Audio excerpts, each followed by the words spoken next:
Hello, this is Alice Lagnado for The Voice of Russia in London. Music by Berlioz to the ballet Le Spectre de la Rose.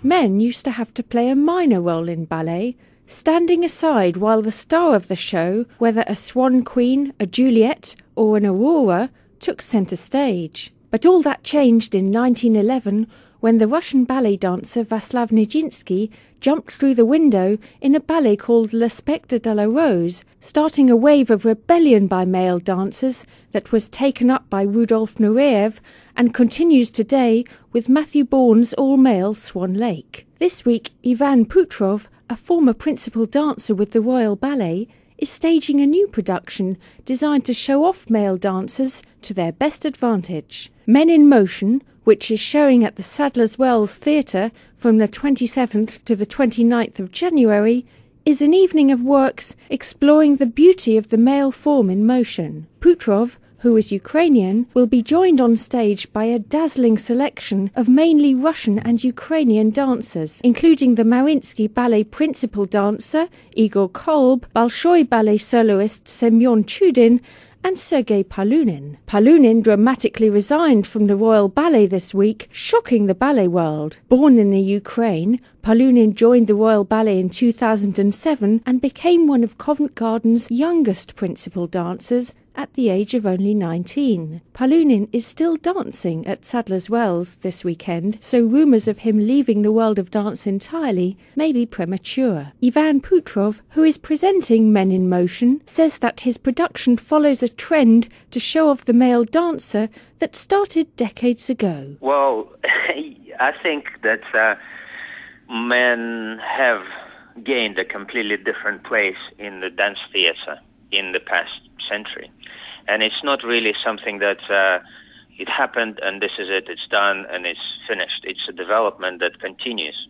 Perhaps the stars that Diaghilev has made in his seasons, like Serge Lifar, Vaslav Nijinsky, Leonid Myasin, they were the first birds, if you like, of this great change. Of course, most of the change in dance theatre for the male dancer has happened in the past 30, 40 years with Anthony Dowell and Rudolf Nureyev and Vladimir Vasilyev. This change has been happening, and it is, I believe, part of a bigger change in the world of equality, as they like to call it now. The women got the right to vote, and the man, if you like, got the center stage, got the rights of the center stage. He is no longer, as he was in romantic dance theatre, just a partner to showcase the ballerina. Choosing from all the wonderful male dancers who are working in the world of ballet today was difficult. One who stands out is Igor Kolb of the Mariinsky Ballet in St. Petersburg, who will dance Le Spectre de la Rose following in the footsteps of Nijinsky. The piece is a short sketch choreographed by Michel Fokine about a young girl who falls asleep and dreams that the rose she is holding in her hand is dancing with her. When the rose disappears through the window, she wakes up. I asked Putrov about the impact of this particular ballet. In that Spectre de la Rose, Nijinsky famously jumped through the window and, in my mind, has taken the center stage. Tamara Karsadina, who was a ballerina of Imperial Theatres, who also performed in Spectre de la Rose, it's a man and a woman, she has, after first performance, given the way for Nijinsky to take bows. That was not something normal at the time, as ballerina was the number one. So it's a very important milestone in development of dance and in search for man of his place on stage. Why was Igor Kolb of the Mariinsky chosen for this particular part? Putrov again. I know his attitude towards working, towards creating a role. I know he spends a long time thinking of how he can do, what he can do. What he brings into it is what Spectre must have, which is not just technical execution of jumps and turns.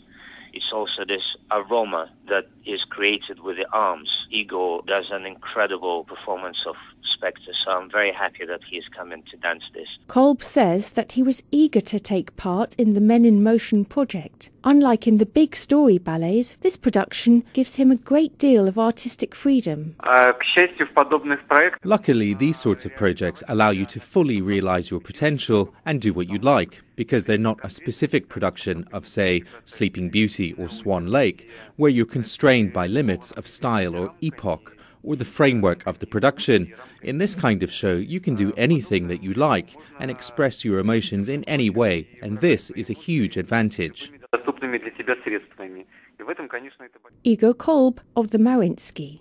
Luke Jennings, dance critic of the Observer newspaper, says that the trend started by Nijinsky in 1911 has fluctuated since that time. The prominence of the male dancer comes and goes. I mean, if you look at the Ballet Russe and Nijinsky, that was a point at which the male dancer, from being a kind of rather sedate porteur of ballerinas, suddenly became a star in his own right.